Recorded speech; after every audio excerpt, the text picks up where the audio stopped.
And tonight we have our guest host, Prophet of Zod. Hello and welcome, Prophet of Zod, to the Packard Pokes That Show. Hello, and thank you for having me. You're welcome. I just have a quick few questions here, and then I'm going to turn you over to my co-host, and then we're going to really let the shit fly from the chat room. I'm kidding.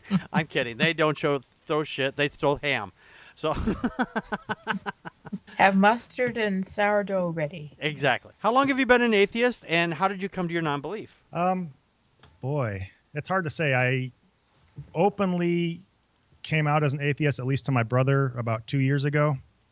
But I would say I was more or less one for about 10 or 15 years. But it's really hard to identify when you become an atheist. It's just, I don't know, anybody who's been religious, I think you know that at some point, I think almost all of them know things are wrong about the religion and kind of try to stick it in the back of their mind. Yeah. And I just became more and more conscious of the fact that I was doing that. And in the process, I don't know exactly when I totally quit believing, but yeah, I would say the shortest answer would be 2 years ago. I really took on that label, but it was a long journey getting there. Oh, yeah. Some people it's shorter, but some people it's longer. I mean, it took me a long time myself, so I understand that. Yeah, it was kind of weird. Like, I don't know. I would say at least about 10 years ago, I significantly doubted it. And within that period of time, I had like taught Sunday school classes and was the principal of a Christian school. And you go through these back and forth things of trying to make yourself believe, and you kind of know you're doing it, but you try to tell yourself you're not. So Right. I get that. My next question is, how did you come up with the name Prophet of Zod for your channel? I knew that one was coming. Partly, I just needed a name. A name is a good place to start. Yeah. I just didn't know what to do for a name for a channel. But back when I was like 5 years old, the founding apostle of a local Pentecostal denomination up here prophesied that I become a great prophet of God. And my parents always kind of like to bring that up every once in a while. And so I liked the old Superman movie, and I like that little scene where the president says, "Oh God," and then Terrence I know Stamp that says scene. Zod. I know that scene. That's from Superman 2. Yeah, that's one of my favorite scenes from those movies. Yeah. So that's just kind of where I put that all together. I just randomly needed a name and didn't know what to come up with, so that's what I did. It's a great hook. I love it. Thanks. Now, on your videos, you have like what looks like it's a static. You basically, well, I have a green screen behind me. This isn't a huge ass studio. It just makes it look like I'm in outer space. But I'm assuming that you do like a green screen over. You do the reverse. What I do, you put the green screen like a mask on, and then you do the reverse of that. Is that correct, or how is that how you do that? Yeah, I have a blue screen behind me, just basically a sheet I put up on the wall, and then I started putting an orange mask over my head, and then I just key out both colors separately. Oh, really? Oh, so that fireplace scene, that's not real? That what? The fireplace scene behind you? Oh, the fireplace is real. Yeah, that one I started. I just moved into a new house a couple months ago. Oh, okay. And I thought that would save me some work keying out my backgrounds. Oh, But, okay. yeah. All right, when you said that you were doing two different colors on, I was like, wait a minute, that fireplace scene that looks amazing. That's an actual house though. No, that one's real, but a lot of other ones I key out the background. Oh, okay. What made you to come up with that to do something like that, to use the static for your face? Originally, I kind of I didn't necessarily want to show my face. Recently, it has more to do with the fact that I don't particularly care to do on-screen performances, and my videos are heavily edited, so I just don't want a lot of jump cuts in between. So I record my audio first, and then. Oh, okay. Yeah. So it's basically just to avoid having to say my whole thing at once, and so I can edit when I stumble over words and stuff like that. Oh, okay. Yeah. It's more of a boring technical explanation than you might think. No, I get that. I totally get that. Here we do everything. We do it live, and then I go back and edit, and then there's jump cuts everywhere. I really don't care, But it's about the Yeah, so content. this is quite a different thing for me. Mine are very heavily scripted and edited on YouTube. Wait, wait. Somebody write this down. Scripting. I'm gonna write the scripting. That shows some shit level down. of professionalism that I'm unaware of. Wait. Profession. I'm gonna write that one down too. Professionalism. Okay. Where are these edits you speak of? Yeah, I know, right? Scripting professionalism. Oh my God, I'm Well, I wouldn't bring the word professionalism into it, but yeah, Okay. I like to be I scripted. I know Gotcha. several other YouTubers that do that, where they hide themselves behind a mask. I won't mention their name right off the top of my head, but they do the same thing. They just bounce around, and then they hear the what they're saying behind the speaker or something, and they just kind of bounce around with it. Although you did have one video I caught where you were kind of pulling up your mask right at the end there, and it was like right off the edge. Yeah. So Yeah, I do that. My fiance saw me do that once. She saw the raw footage that was at the end, and she said that'd be funny to put. And so I started putting it. It's actually at the end of most of my Bible lesson videos now. okay, that's a good hook. I like that. It's like, see, there's the man behind the mask. The other guy, he won't do that. I know. Yeah, I like to put funny things, a little funny thing at the end of most of my videos, just so if you stick around, you get to. Oh yeah. This whole show is just funny, right from beginning to end. So, and then there's me. So, how do you go about producing your videos? How do you edit and film them? Well, I record. I always write and then record audio first, and then I just for most of I just film using an iPhone. Really. Really? I have one of those little bending tripods and remotes. Wow. So I just film using an iPhone, and then I edit it in Adobe. Oh, so you download it from the phone and then into Adobe? Right. Yeah. Okay. That's So how nothing I do fancy at all. Packard It's just movie. what I had on hand. I just kind of use. Okay. What made you decide to get into making videos, get on YouTube and say, hey, I have a voice, I have something to say, and I want to teach these motherfuckers something? Well, it started with my brother actually. He had a channel. He was the Faith Check. Yeah, I actually found that just the other day. Have him come Oh, over. wow. Come on, call him up right now. No, I'm kidding. Yeah, he'd been doing videos. I didn't know about it at first because he wasn't aware that I was an atheist, and I kind of wasn't either. It was at that stage. Mm-hmm. And so later, after I'd come out to him, he invited me to write, and I wrote a couple scripts for him. But then he got too busy, and that's where I kind of set up my own channel. Oh, okay. He makes some pretty good videos. I've seen a few. I haven't seen them all, but he's made. I've seen a few of them. Tell him, hey, Packard Sonic said, get the fucking work, make some more videos. I need to be entertained. I'm constantly harassing him about that, but he's just too busy right now with life. No, I get that. I totally get that. No, I mean it. Tell him to get busy. No, I'm just kidding. Are there any other YouTubers out there that you really like that may have, or another YouTuber that kind of inspired you? I mean, other than your brother, that inspired you to get into making videos? Boy, I don't know. There's a lot of the typical ones. I mean, I started out watching like Dawkins and Harris, all those ones, Mhm. and then I got into Bible Reloaded, Mm-hmm. Logic. Yep. You can tell I probably I don't know if I unconsciously emulated him, but it's similar the way, has Yeah, the hidden no, face, you that's can the line name I everything wasn't out going to and stuff. mention, but, there it is. Yeah, someone said I looked like him once and thought it was kind of funny, but Yeah. boy, I don't know. There's a ton of them. It's hard to even. Oh yeah, Non-Stamp Collector. He's always one of my favorite ones. Yeah, he hasn't Oh, made anything in a yeah. while. He hasn't made anything in a while. No, he's been pretty inactive. Yeah. He looks. I mean, his stuff looks like, compared to Dark Matter, his stuff doesn't look really polished. But then when you watch it, I'm amazed by the writing he does on that. He's really good. Oh, yeah, Yeah. yeah. Here we have no writing. We just... If we actually did writing, I wouldn't have a personality.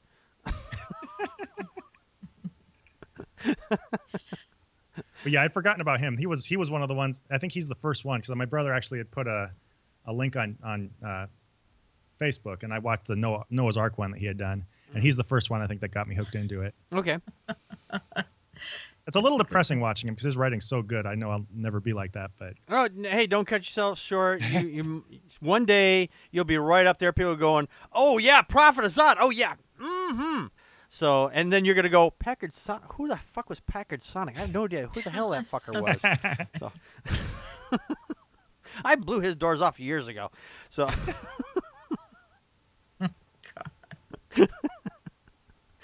What do you do outside your YouTube persona? Do you have like a job? Do you hunt moose up there? What do you do? I do have a job. It's pretty boring right now, but It's hunting moose, isn't it? yeah. I used to hunt moose, but that has gotten very frustrating just because of the regulations. I can imagine so. Yeah, You gotta cut the squirrel with him each time, right? You have to what? You have to hunt squirrel with him. Moose and squirrel. Never mind. Oh, I get it. Yeah. No, it's very technical, Once but again, there's these showing things, your you have to identify certain things on the rack and all that stuff. So you can stand in the middle of 6 moose and not be able to shoot one. It's kind of irritating. Yeah, yeah. So it's just quick. All right. Well, I'm going to turn the questions over to my co-host Connie. What are your questions for Prophet of Zod? And please don't call for Superman because otherwise I'm going to be getting my head cut off. Damn here. it, Packard! Don't limit me on my questions. Shit. Okay. Is Superman a moose? Not to my knowledge. Actually, my husband, when he was in his senior year of high school, he lived in Alaska, and evidently the moose like to challenge the trains. Do they? And so, you get called out to go collect the meat or something. But that was like 20 plus years ago, so I don't know if that still happens. They like to walk on the tracks because there's no snow there, and so that's why they're in trouble. Well, yes, that makes sense. Actually, it's an easier path. Okay, well, again, I do apologize. Usually, I'm better prepared for interviews, but she was just slacking this week. That's all. yeah. God, family. They're so rude. Yeah, Anyway. I know. They just interfere with showtime. Jeez. What is it with them? Kids are so needy. It's I know. It's like, just feed go in me. the Put corner. clothes on my body. I threw some kibble in there. Yeah, I know. Just put some food in a bowl and walk away. Okay, what's your background with religion? How did you grow up? Is it a mixed bag? Was it evangelical? Yeah, he was evangelical, Pentecostal. So we were the ones that said gibberish, and later on they started falling on the floor and all that stuff. Been there. Exactly. Been there. Yeah. No. So I grew up in a small community just north of Anchorage, and for my whole life I went to the same church and school all in one building within my little small town. So. Your actual education was in the school too. Yes, it was. Yeah. So it was very, very isolated. It was a good education in a lot of ways, to be honest. I mean, they taught you some good stuff, but they also taught you a lot of weird things too. Yeah. I homeschooled the youngest of my kids. I've given birth to 8. I have 9. So I get that, and part of my motivation to homeschool was because I was Christian, but mostly because of the school district I was in. So, yeah, but homeschool is it's iffy, and it's like Christian school because the resources that they draw from, I think, are weird. Very skewed. Okay, this is just about your persona. You don't look so much like Zod. You look like Victor Von Doom. Von Doom. Victor Von Doom. Well, technically, I never said are you I a was comic Zod. book fan? True. That's true. He did not say he is Zod. He just said. Are you a comic I'm his book prophet, fan? I guess. I don't know. Are you a DC? Are you a Marvel? Are you both? I mean, I'm not that into it, to be honest. oh, okay. I enjoy Superman, Batman, That's DC. X-Men. I mean, so it's kind of both. Mm. I liked the movies growing up, the old corny Superman movies. Oh yeah. My You parents mean took the me to- one with parents took me to the theater to watch Superman, and I show up and I'm like, what the hell? This isn't a cartoon. But Oh. then You're talking about the one with Christopher Reeve in him, right? Oh, come yeah, on. it was No. Superman 2 is what they brought us to, and then I was really scared of the villains because. But that was we've the gone- best one. What's that? Superman That's 1 the and best 2 Superman. with Christopher Superman Reeve. 2? Yes. Yeah. Go ahead. I still Go think ahead, Terrence Tom. Stamp is one of the best supervillains ever. Actually, yeah, he was actually. Miss Tessmacher! No, that's sorry. That's Mr. Smacker. that was That's Gene Hackman. yeah, that's Gene Hackman. Hey, That's the Gene first- Hackman gave the best performance, I think. That's my opinion, but Yes, yes. I apologize. I don't know how many more questions I have, but you say what, like 10 years ago, 10 years before you came out, you were actually dealing with this, and I look at the fact that you're a principal, you're an educator, you have a degree in teaching, Yes, I do. and I think education is one of the more compelling reasons why people can and should be skeptical, if not atheists. And so, was it something about education that led you to atheism? I think honestly, I just thought too hard about it. I was actually a bit of an apologist when I was in college, and I mean, I had met Josh McDowell in person. You know, I'd been very involved in all that stuff. Oh, really? Oh, wow. Josh And, McDowell. I mean, yeah, not like on a really buddy level, but you know, No, I was but involved in that yes. whole scene, and yes. I think most atheists who used to be Christian tended to be ones who were highly involved, and that was my issue in the process of digging in and trying to justify my faith. The closer you look at it, the more you realize is wrong with it. And the best way I can describe it is as I recognize the process in my mind by which I was trying to justify things that didn't make sense. Right. And Sound like Matt so, Dillon. so I saw myself doing things. Apologists, honestly, are some of the people who convinced me to become an atheist more than any other person outside myself. really, now that's interesting.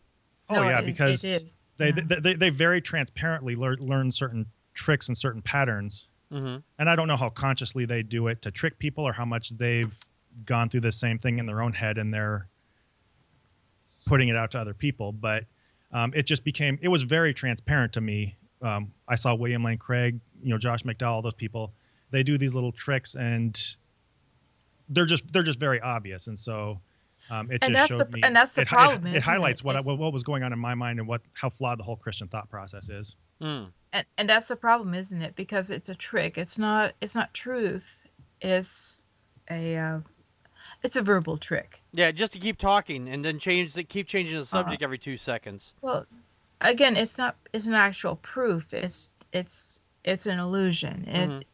And that's I find that really interesting because I spend a lot of time myself listening to Josh McDowell. I had a friend who was training to be a pastor and had I don't know, at the time it was cassette tapes, listening to them, and apologists. It's funny because that's what I spend a lot of time myself doing too, as a Christian. So, yeah, it's funny how it undoes it. It's an undoing of belief. So There was That's a interesting. moment when I was watching Josh McDowell and he was talking about that proof for the resurrection where, of course, nobody could defeat the Roman guards. And, it's obvious proof that Yes. Jesus had to have risen from the dead and all that stuff. And he goes, well, what about people who don't believe the Bible? And he kind of clapped his hands together and rubbed them all excited. And he goes, and that's when I get really excited because, then I'm happy to get into that. And then he went on to the next thing. And I remember even as a Christian, I'm sitting there and I recognized that to us in the room, all we needed to hear was him suggesting that he had a solution and we were happy with it. And that's Yes. that when you watch apologists, that's a lot of what it is they suggest to their audience that there's a solution and then the audience is happy. They just allude to it and the audience doesn't want to know whether or not there actually is one. Right. Right. It's a very cooperative thing between the audience and the apologist. Well, the problem with religion is Yeah. that it has a built-in audience. It's, you have the presumption that there is a God, and everybody wants to think that. Yeah.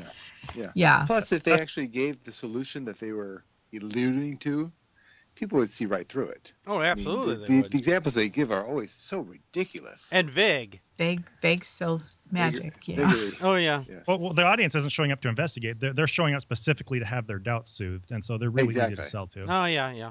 I Yes. get that. I get Yes. Hey, okay. I'll turn it over to Tom. that. All right. Tom, what are your questions for the Prophet of Zod, who is not actually Zod? No. Prophet of. Prophet And I'm not a thereof. prophet, so what are you going to do? All right. So, Oh, shit.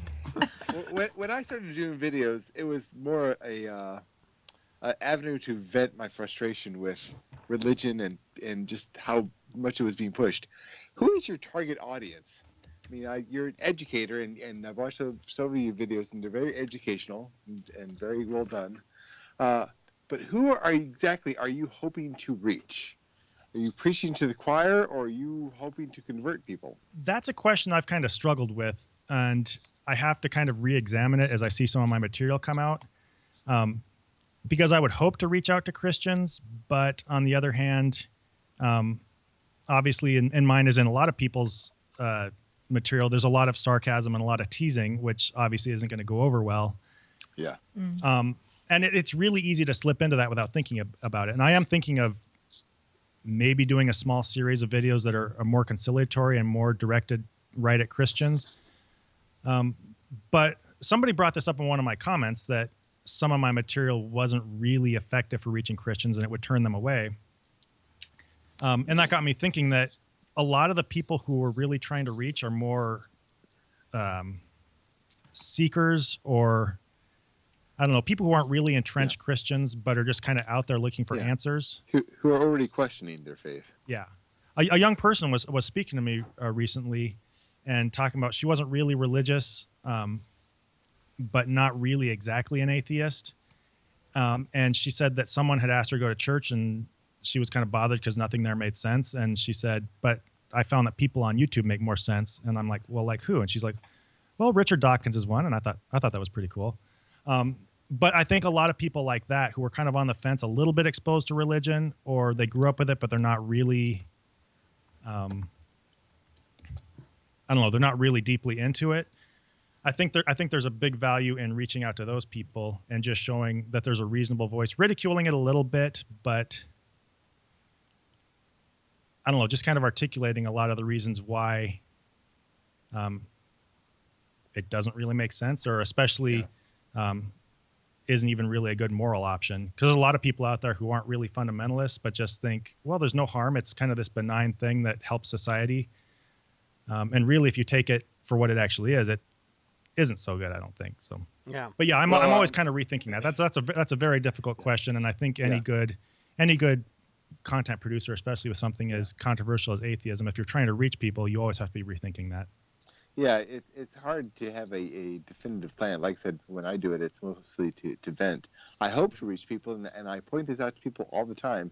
My aim is not to convert anyone. My aim is to get people to question what they already believe. Mm-hmm. Right. Because a lot of times, what they, by making fun of them, which offends them, it's like, well, if you're so offended, maybe you should be questioning what it is about what I say that is offending you. If you're offended when I say your God is ridiculous, well, what about that is offensive to you? So my aim is more to question them. But for you, my question is, I saw one which you explain things to babies. Was there only the one? And you should do more of those.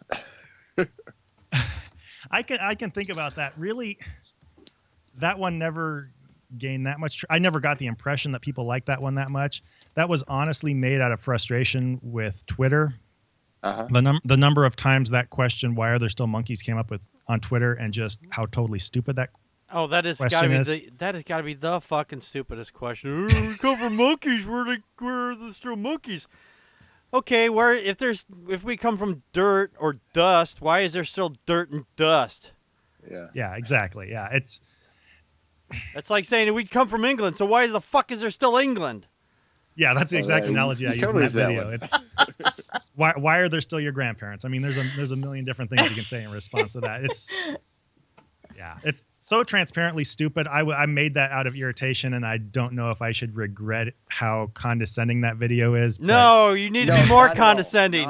Be more condescending. I'm constantly condescending. Well, I'm not real popular, but I'm very condescending. That was episode 1. I think there necessarily has to be an episode 2 and 3 and 4 and 5, because there's lots of. I mean, I like the idea that it's a really stupid question, get all the time, and I answer it all the time. Mm-hmm. But and I have several videos, but to have a specific series aimed at children, at babies specifically, saying, here's this idiotic question, I'm going to explain it to a baby because a baby can understand what you apparently cannot. Right, exactly, or what you choose not to understand. Yeah, so I think you should. Well, add on to if that people comment and series. put more topics on there, but my trick was when I thought about it, Mm-hmm. maybe it's just a lack of imagination, or maybe I didn't give enough of my attention. But I can't think of as many things that were as good as that one. So I felt I was at a little bit of a dead end. But if I come up with more ideas and people seem interested in it, I'll definitely try to make some more of those. Well, it's not good to come at a dead end at episode 1. Yeah, exactly. But if you see my channel, one issue I have is I have a little bit of ADD with starting new ideas or new projects. Oh yeah, I get that. But Well, I'm always like, kind of refining and coming up with new ideas.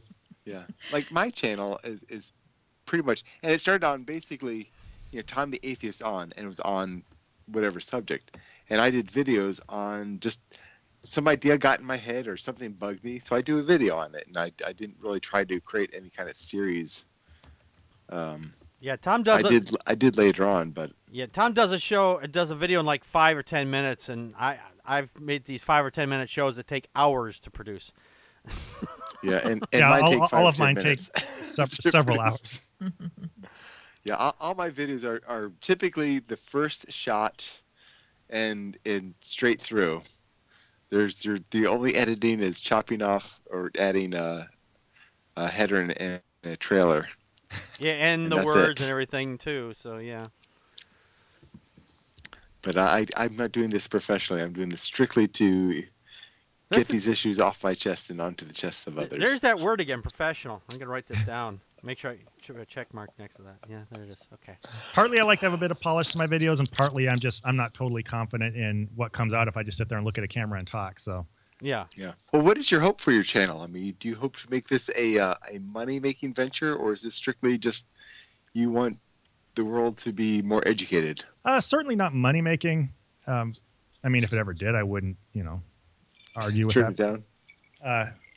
I started out from the very beginning not having any particular hopes as far as number of subscribers or views or anything like that, because you never know where these things are going to go. And you even see those people who had like a million, used to have 1 million views, and they're down like 1,000. Yeah. So I just decided I would be happiest if I didn't really. You always pay attention. You want to get more people on there, but I wasn't really going to have any particular hope or goal, and just kind of be content doing it, where it's at. I'm at about 100 right now. And so I just have to keep making videos, happy doing it for 100 people, and I was whatever number happens, 99. happens. So Number what's that? When I got to your channel, you were at 98, and I subscribed, and you were I was number 99. So I got you that much closer. Yeah. Yeah. I think I was 104 or 105, or maybe Yeah, 106, I just rolled over 100 like a week or so ago, and then once you put up your video, which I appreciate, by the way, I'm up at 106 as of now. So, but yeah, it's nice to grow. I mean, basically, as far as my goal, I want to inform people. A lot of them, especially my Bible lessons, I draw somewhat from my teaching background as far as how I lay that out and try to make it informative. And those ones are somewhat targeted at Christians, even though they're a little sarcastic. It's like, here's what literally is in the Bible. Here are some questions you can think about. But my goal is just say things I think are important to say, contribute something to the conversation, and mostly I just like making them. So, yeah. If anything That's really why comes of it it's that's bigger fun than that, putting it out great. there. If not, I'm content just to kind of keep doing it. Well, I know from personal experience, it's easy to get drawn into silly conversations. Have you found that you've been spending a lot more time on the comment sections responding to people, or do you kind of just read what they say and I just try to take it in? respond to everybody mostly out of courtesy. I mean, it's nice to interact, and mostly at this point, I'm small enough to where almost everybody there is a regular fan. It's a very tight-knit group at this point. I've gotten, I think, a total of one person who argued the Christian perspective who somehow stumbled into the mix. And I had some back and forth there.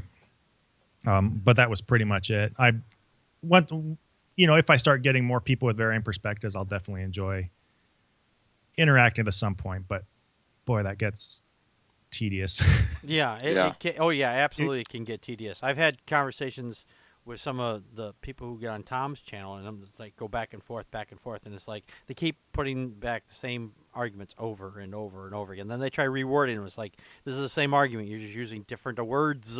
Yeah. It's repetitive, and I've gotten drawn in. I mean, I have a Twitter account. I'm totally Twitter illiterate, but I had one. I got one because everyone said I had to have one if I had a channel. You should. And Yeah, and it drives me crazy. I can get on Twitter for a while, but you make a comment on something there, and then you get drawn into this totally immature flame war with an apologist or Christian or whatever, and it's every time I look, I have 20 plus notifications on my phone every 15 minutes, and it's just people saying whatever they say. If you've been on the internet, I mean, it sounds the same now as it sounded 15 years ago when I first introduced the internet. It's just I get that, because I used to get onto Twitter and I'd have these long discussions. Doing it at 160 characters, it's just a big pain in the ass. Yeah. So, oh yeah, I hate being that concise too. Yeah. Part of it is, especially when in talking to Christians, it's all things we've heard 100 times before, and it's all things I used to say 100 times before. And it's really frustrating because there's this deceptive feel about it that there's an obvious rebuttal, but you always end up chasing your tails in circles, and it's always the exact same things, and there's no, I don't know. Yeah, no, I get that. I don't know. Are you familiar with Matt Dillahunty at all? Oh yeah, definitely. Okay. Yeah. He said on one of his shows on, I think it was the Atheist Experience, that if you know their arguments better than they do, then you're gonna win the argument, because if you're gonna argue something with somebody, you should know what their arguments are gonna be, because it's like saying, well, if a hurricane goes through a junkyard and it makes a DC 10, then how are pizza round? What are you talking about?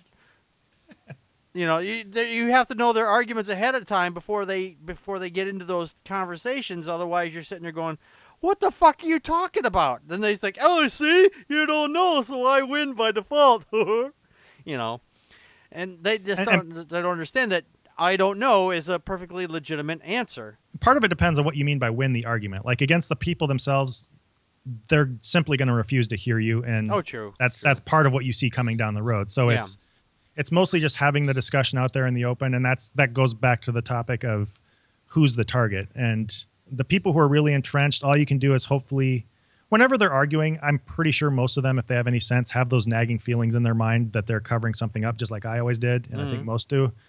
And you hope that eventually wears on them until they kind of give it up. But most of the people, in my opinion, are people on the sidelines who are watching, and Yeah. I just drop a few F-bombs and they start freaking out. I was like, oh my God, you swore. Oh my God. Like, oh my God, you said a bad word. I'm going to cry. Like, go ahead, fucking do it. I don't care. Well, that was one of the reasons why I started doing videos, was to answer these questions so that I could be able to just basically link them to a video. It's like, here's the answer to your question. I've done that with people. It's like, I don't know, but I know somebody who does know, and I've seen it on this video or I've seen it on this page, and I send it to them, and then they'll just argue around it like this, like they never looked at it at all. I was like, what was the whole point of that? It's you're just wasting your time, because they know that they can, and that's for them. This is for them. They get a giggle out. It's like, see, I made them go do research. It's like, so what? Learning things is a good thing, not a bad thing. You people out there, you're like, oh, if I actually have to read something, then I might change my opinion, and that would be a bad thing. It's like, no, that's a good thing. You're learning at that point. Tom, do you have any additional questions for the Prophet of Zod? Thousands. Okay, well, we're going to be here all night. Everybody go ahead and grab some chicken, and we'll be back in about 5 hours. I don't know if you really covered this, Packard. How has your family responded to your videos, or do they know about them, really? That's a good question. You mentioned your brothers. That's a good question. My family does not know about the videos. Or so you think. Right, yeah. I was surprised when I finally revealed that they knew, and were not happy. Yeah. Partly, I try to keep a little under wraps because my kid's mom is still Christian, kind of on an off and on basis, and we kind of have an agreement that I'm not going to. I really don't want them exposed to my videos, and she doesn't really either. So I don't know. It's weird that I don't, but I don't. I at this point in their lives, I just don't think it's appropriate for them.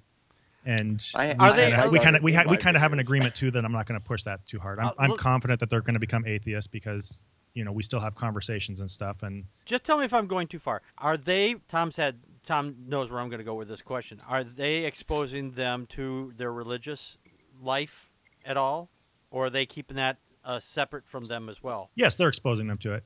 Okay, see now that I don't like because the fact is, I mean that's me personally because it seems like it's the whole conversation is one-sided at that point. It's like I can push my religion onto them, but you can't tell them that there is that you don't believe in God. You know that it seems a little bit one-sided. I mean that's just from my perspective, of course. Right, and I totally see the double standard of that on paper. Yeah. The thing with me is personally, some of the type of material I have on my channel, Mm-hmm. even I personally am not. I don't really think that's something that they should be viewing at this point. Okay. It's all just where you're at in your process, and I don't think Oh, that's sure. where they're at yet. Okay. But definitely they are at my household exposed to. It comes down to the question of atheism. Like she's told me she doesn't really want them. She doesn't want atheism, quote unquote, pushed on them, which obviously is not fair because she's taking them to church. Right. But this is what I told her, and this kind of answers your question as well. Atheism isn't really a thing. It's not a body of any particular knowledge. It's not a belief system. True. It's just the lack of what you believe. And there's a whole range of issues dealing with skepticism and open information and things like that. And that's what I'm exposing my children to. It doesn't have the label of atheism to it. I think you're doing it. I think you're doing it right in that instance. If you give them the kind of the round robin, if you're not directly saying, hey, I don't believe for these reasons, but I'm asking you to question these assumptions or claims. Yeah. I think it's a little I don't want to say underhanded, but it's a little subterfuge. But the fact is that we live in a country that's 80% Christian. You have to use a little subterfuge. But at least you're putting the seeds of doubt in their mind that they should be questioning things that are presented to them. Yeah, and we openly make fun of the Bible, and they'll do it too. And There I you have go. no doubts they're going to end up in a good place. I mean, if they end up being practicing Christians to some extent, but they're reasonable about it, I mean, that's not a terrible outcome in my opinion. How old are they? I have a 15-year-old, a 13-year-old, and a 8-year-old. Well, the 15-year-old's more than old enough to handle that shit. Yeah, I think. I have an 8-year-old, and part of my channel is I actively promote teaching children about religion, Mm-hmm. but all religions. Right. I've used my daughter in several videos, just basically to expose what she's been exposed to, and I definitely don't push atheism. I push basically understanding why children are taught to believe in God and why they should be aware that there are other people who believe in other gods and other religions and the like. I think it's very important that the kids are exposed fully to a religion, but not just one religion. And that's, I think, how you make atheists is by exposing them to all the religions. Mm-hmm. Yeah. Myself, when I started this show, I actually had enough stuff going on here. I had to actually have help, and both my daughters were helping me, and they started right around that age, about 15, 16 years old, and they were actually helping me do all the background stuff here too. So I think, I think 15 is a good time to say, hey, I think it's time to expose you to this stuff. I mean, it's not a, I mean, they're past the age, the age of reason, whatever the hell that is. But I think that's more than, and 13 I think is, not a bad time to introduce them to that as well. That's just my opinion, of course. No, the 13-year-old is on board with me, I think, even more than the 15. But Okay. it has less to do with their age than where they're at in the process, and I think what they're ready to hear their dad vocalizing openly about religion, what it means for my relationship with them, and Oh, true. I don't know. I think of my growing process, and this again goes back to who's the intended audience of the video. Mm-hmm. I can't control who comes and sees my videos and who might get offended, and who's ready for whatever stage of things I'm articulating there. But I don't at this point believe that it's the right thing for them right now. No, I get And that could be a controversial thing to say, and everybody's going to have a different call there. But I think I'm. I mean, Go I'm gonna say it's your family. I can't tell you what to do. I'm just, these are just my viewpoints on it. That's all. Well, Partly it's strategic. I mean, like I said before, atheism is not a thing that you expose people to.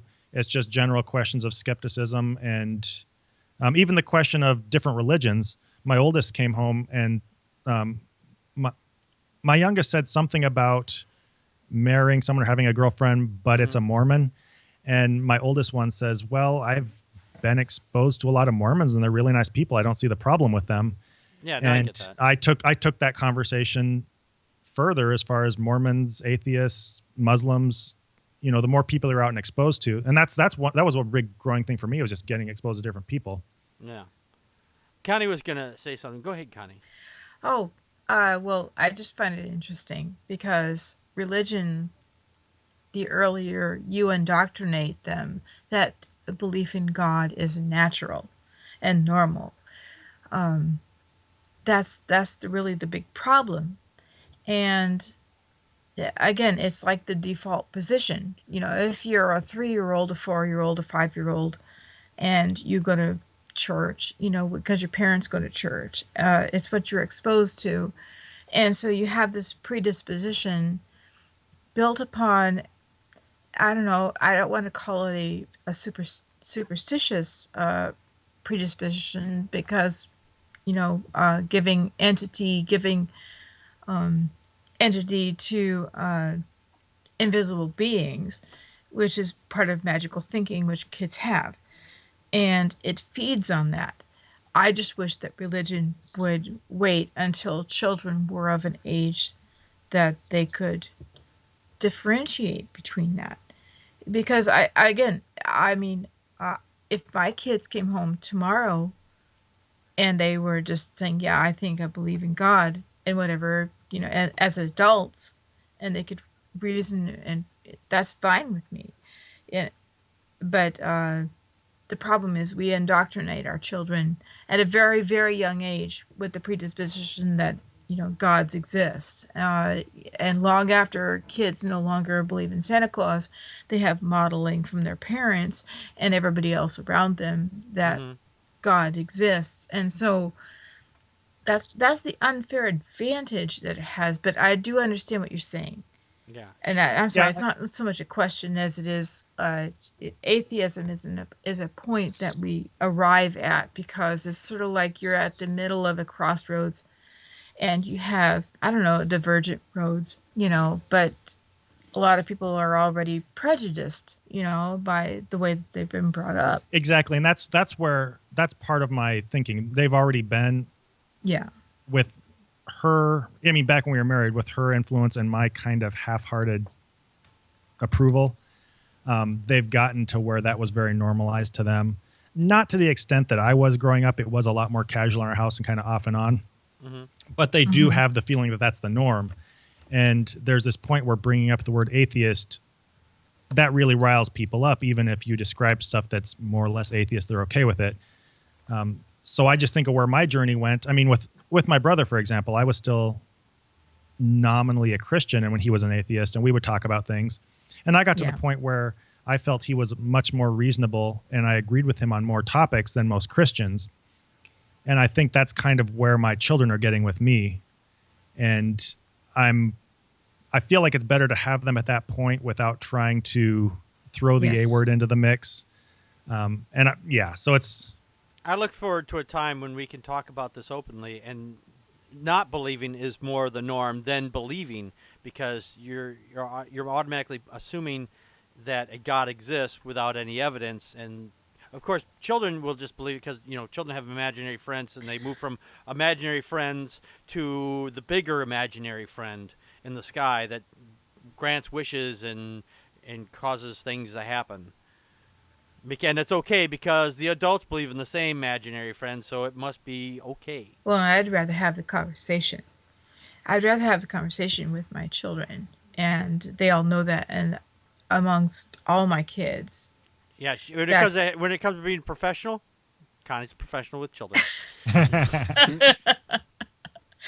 it's they run the gamut, and that's what I'm most interested in is the conversation, because that's what moves it forward. Because my oldest son was actually the one who, I wouldn't say led me into atheism, but he questioned everything and caused me to think about it. And that's what I love, is the conversation.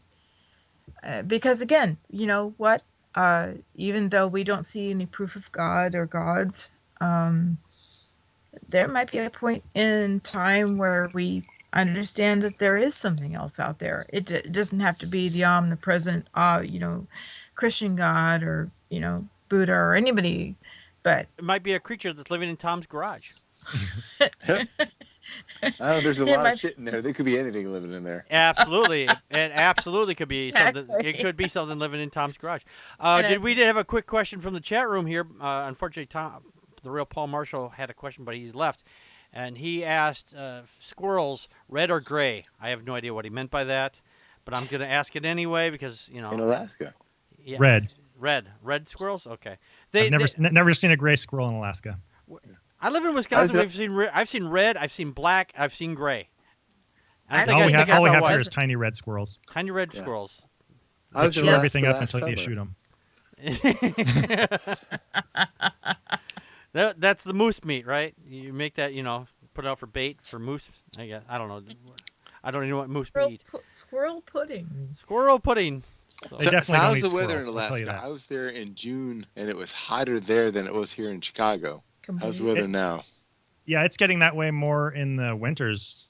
really? It's getting common in Facebook to post a picture like Alaska and or somewhere in the States, and they're full of snow, and we have basically no snow on the ground right now. Really? Which, we don't. We which don't. may, have any- which may be global Disconcerting. warming. The jet stream's pushing warm air up here, but last 3 or 4 winters we've had very, very little snow and very warm weather. Yeah, here it's a couple weeks into November, and I remember a few years ago, well, when my kids were little, we had snow towards the end of October, and here where it's middle of November, the first week of November, we had almost 70-degree temperatures. It was just wild. I remember the 5th of November. Oh, sorry. Wrong. Dawkins, did you have a question for Prophet of Zod? He was talking about the squirrels in the chat room there for a short time there. It made me think about the author Beatrix Potter, the red squirrels. Yeah. Oh, He okay. was talking about red squirrels. Squirrel Nutkin. Squirrel Nutkin. Yeah.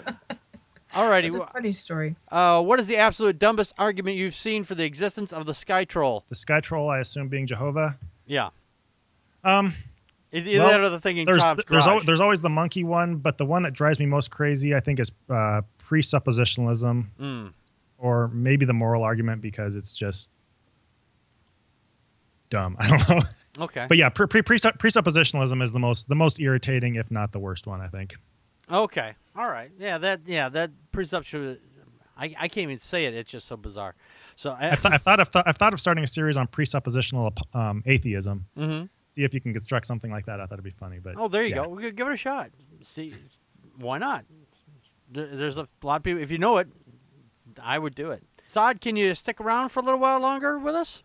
Oh yeah, certainly. Great. Where can they find your channel? Well, just search Prophet of Zod on YouTube, or I think once I rolled over 100, I got my URL, so it's youtube.com/c/Prophet of Zod. Oh, great. I had your long URL, squirrel face, moose, butt, L5, whatever, something.